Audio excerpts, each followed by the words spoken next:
Salut tout le monde, j'espère que vous allez tous et toutes très bien. On se retrouve pour une nouvelle vidéo, du moins un grand retour, parce que ça fait un moment que je n'ai pas filmé, où c'est le top 10 des films d'horreur que vous devrez regarder. Donc je vous laisse avec la suite.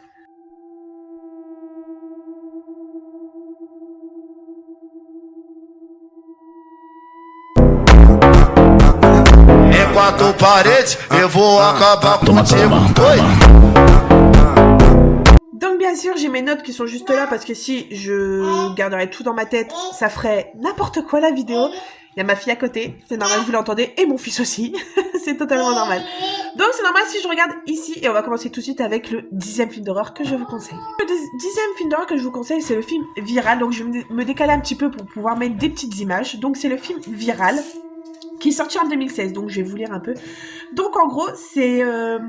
Donc frappée par une tragédie familiale, Emma, une jeune adolescente, commence un documentaire sur sa vie pour un projet d'école, sauf qu'elle va se rendre compte en fait que ça va totalement chambouler parce que sa ville particulièrement va être touchée par un virus qui après va se développer dans tout le système, tout ça.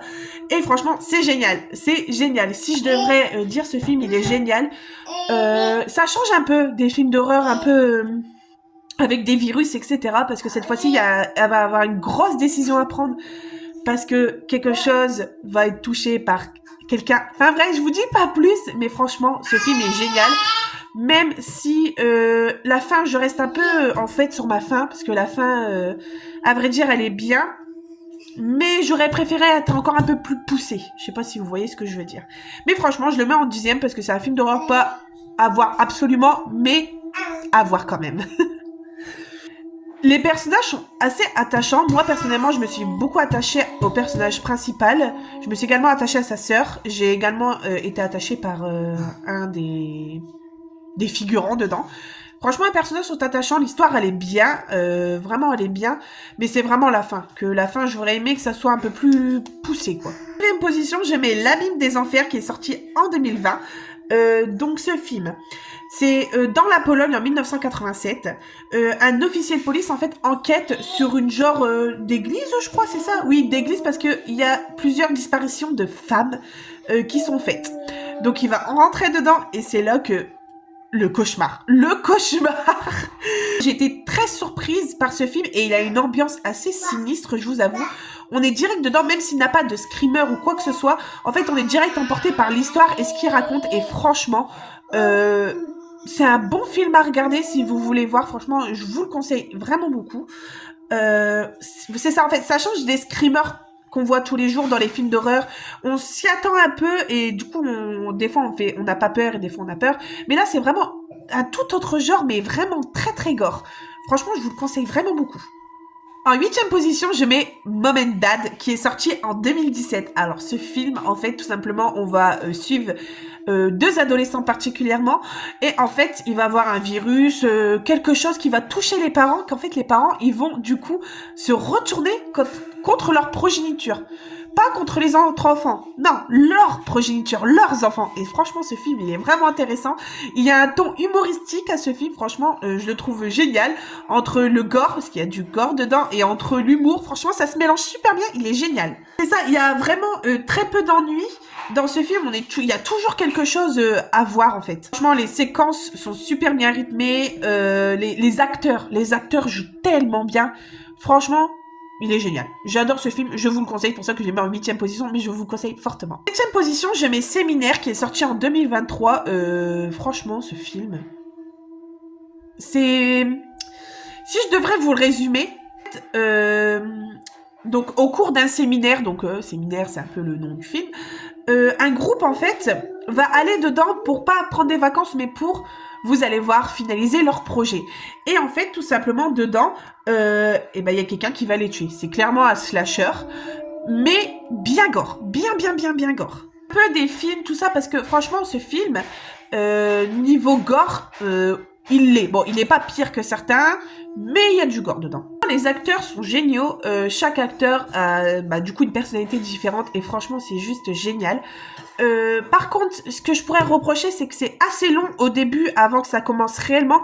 Mais une fois que vous êtes dedans, en fait, vous êtes plongé dedans et c'est juste génial. En fait, faut vraiment, c'est un bout à l'autre en fait. Vous allez comprendre pourquoi ce tueur en fait en série veut les tuer. Vous allez comprendre totalement pourquoi et franchement je vous le conseille. En 6e position je vous conseillerais un BR appartement. Donc en fait tout simplement c'est une jeune fille qui veut s'évader de sa vie. Je crois qu'elle habitait où?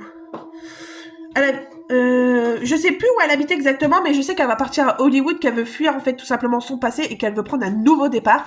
Et elle a choisi une résidence. Et cette résidence, elle est un petit peu particulière. Je vous avoue, elle est un petit peu particulière. En fait, Sarah, donc la personnage principale, en fait, elle est prise clairement dans un cauchemar éveillé dès le premier instant où elle va habiter dans cet appartement. Elle va pas pouvoir dormir de la nuit avec des bruits incessants, etc. Et plus on avance dans l'histoire, plus en fait ça va vraiment crescendo. Elle est vraiment dans un cauchemar éveillé en fait cette fille-là. Et franchement, ce film, il est génial. Je m'y attendais pas du tout. Je m'attendais pas à ce genre en fait de film. C'est rare qu'on voit des films comme ça. Et c'est la première fois que je vois un film comme ça. Donc franchement, je vous le conseille. Et la fin, elle est juste surprenante. En 5e, bien évidemment, j'ai mis Good Boy qui est sorti en 2022. Et en fait, on va suivre en fait l'histoire d'une jeune fille, Sigrid, voilà. Sigrid, en fait, elle a rencontré un homme sur une application de rencontre qui s'appelle Christian. Et en fait, ce Christian-là a un animal de compagnie qui est un chien. Et ce chien n'est pas totalement un chien, c'est un homme déguisé en chien. Voilà, pour vous poser le cadre un peu, pour vous montrer un peu. Donc franchement, ce film d'horreur est malsain. C'est vraiment malsain. Je me sentais mal à l'aise tout le long du film. Il ne fait pas peur en soi. C'est vraiment une ambiance vraiment pesante, je trouve, et assez malsaine. Et franchement, ce film, je vous le conseille, franchement, il est génial. Ça change des films d'horreur habituels où on s'attend à du gore, à des screamers. Là, pas du tout, c'est juste une ambiance malsaine. Et franchement, regardez ce film, il est juste génial. Mais la fin, franchement, la fin, elle vous laisse place à une imagination que vous pouvez imaginer plusieurs fins. Et franchement, c'est super malsain. Je vous le dis, moi, je ne veux pas savoir la fin. Parce que vu l'image de la fin, j'ai un peu pensé ce que ça pouvait être. Et je n'ai pas envie de savoir. Donc voilà. Et là, on va passer à mon top 4. Donc, le 4e, c'est Eden Lake, qui est sorti en 2008. Donc, en fait, pour faire court, c'est une maîtresse d'école qui s'appelle Jenny. Et son petit ami, en fait, ils vont quitter Londres pour passer un week-end au bord d'un lac, en fait, tout simplement. Ils veulent un peu se reposer. Mais en fait, ça va pas être de tout repos parce que tout simplement, ils vont avoir une bande d'adolescents, en fait, avec leur Rottweiler, qui va être un peu dérangeant. Et justement, son mari va alors, parce qu'ils vont se fiancer, il va lui demander sa demande, enfin bref, lui demande de baisser la radio aux jeunes, et c'est là que ça va vraiment dégénérer et finir au désastre. Franchement, je vous conseille ce film. C'est beaucoup... En fait, c'est réaliste. C'est vraiment très, très, très réaliste. Ce film, il m'a étonnée, vraiment, mais et c'est dans une forêt. Ce qui m'énerve dans ce film, en fait, c'est vraiment la fin. La fin, elle est injuste. Ça m'a énervé à la fin. Je vous jure que la fin m'a énervé. J'avais envie de tout casser. Mais vous êtes vraiment pris dans le film. Et l'histoire, en fait, est... Ah, et franchement, il est horrible. Il est horrible ce film, mais j'ai vraiment, vraiment bien aimé et je vous le conseille. Clairement, en fait, une chasse à l'homme. En fait, les ados vont chasser, du coup, les deux jeunes fiancés. Ils vont les chasser et franchement, c'est horrible, mais c'est un bon film. On arrive à mon top 3. Et le top 3, c'est Get Out. Get Out qui est sorti en 2017. Voilà. Donc là, je vais lire le résumé un peu parce que ça fait longtemps que je l'ai vu.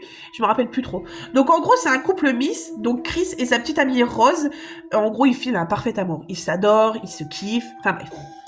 Et en fait, le moment venu de rencontrer du coup la belle famille, donc celle de Rose. Dedans, Chris, il va être un peu mal à l'aise de rencontrer ses beaux-parents. Et ça va dégénérer. Ça va clairement dégénérer. En gros, franchement, je me suis régalée clairement devant ce film. Il était vraiment super bien. Il met du temps à commencer, en fait, mais il faut faire attention à chaque détail dès le début du film. Dès le début du film, vous faites attention à chaque détail et c'est là qu'en fait, au bout de l'histoire, vous allez tout remettre ensemble, en fait, tout simplement. Et c'est là que vous allez comprendre, en fait. Et je m'y attendais pas du tout.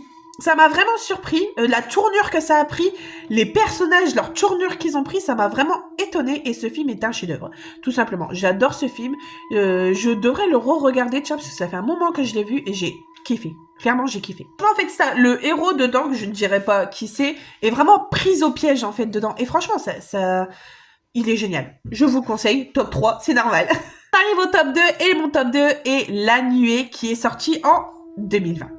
En fait, tout simplement, donc pour le résumer, en fait, donc le personnage principal, Virginie, c'est ça, oui? Virginie. En fait, Virginie,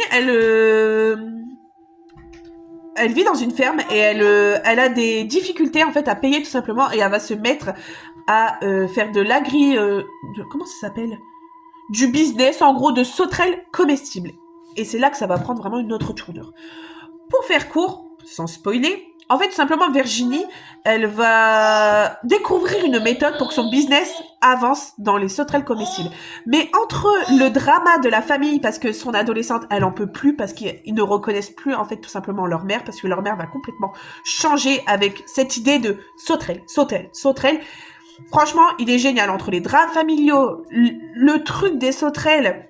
Certaines scènes sont vraiment très malsaines et très dures à voir. Il y a certaines scènes que c'était vraiment dur à voir, je vous avoue. Mais franchement, ça sort des films en fait ordinaires d'horreur en fait. C'est vraiment un autre truc et franchement, je me suis régalée. Je suis restée un petit peu sur ma faim à la fin. J'aurais voulu un petit peu plus détaillé. Mais il est génial. En soi, il est vraiment génial. Et mon top 1 de tous les temps, c'est The Descent. Que ça soit le 1 ou le 2, ils sont géniaux. Je vais vous parler du 1, moi. The Descent, sachez une chose, c'est que ce film, je l'ai regardé le soir, et au soir, j'ai fait des cauchemars de ça. Je n'ai pas pu dormir. Voilà. Donc, The Descent, donc celui-là qui est sorti en 2005, en fait, c'est un groupe de jeunes femmes qui sont alpinistes, je crois que ça s'appelle, des Appalaches. En fait, c'est des femmes qui regardent, qui vont dans des grottes, en fait. Donc, on va suivre l'histoire de 6 jeunes femmes qui vont aller dans une grotte. Et en fait, cette grotte-là, vous allez voir après, tout ça, c'était pas une grotte qui devait visiter, etc. Mais vous allez voir. Et en fait, cette grotte va être bloquée par un énorme caillou parce que du coup, c'est sous terre. Et du coup, ils vont devoir chercher une autre sortie. Sauf qu'ils ne sont pas seuls dans ces grottes. C'est là que ça devient un petit peu... Parce qu'ils vont voir... Tout simplement que, au fur et à mesure qu'ils vont découvrir la grotte, que d'autres personnes sont passées avant dans cette grotte. Et en fait, cette grotte-là, ils veulent porter leur prénom. Enfin bref, je vous laisse regarder. Quand tu regardes ce film, tu sens une présence, en fait, tu sens vraiment quelque chose qui te pèse en toi. C'est un truc de ouf. Il est très réaliste, il est super bien fait. Tu t'attaches aux personnes et ça change en fait des films d'horreur où en fait c'est un groupe d'adolescentes qui font des trucs.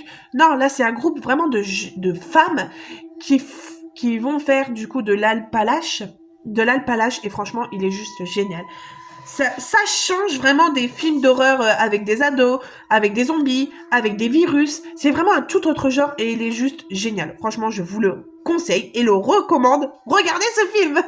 Voilà, j'espère que ma vidéo, en tout cas, t'aura plu. Je suis de retour sur YouTube. Je vais faire des vidéos un peu plus poussées et un peu plus mieux, on va dire, que mes précédentes vidéos. En tout cas, j'espère que ce contenu et cette vidéo vous a plu. N'hésite pas à me dire en commentaire ce que tu as pensé des films que j'ai cités. Et si tu as d'autres films à me proposer, je ferai bien sûr une partie 2. Il n'y a aucun souci avec ça. Du coup, je vous laisse. Je vous souhaite une bonne journée, une bonne fin de soirée et des gros bisous.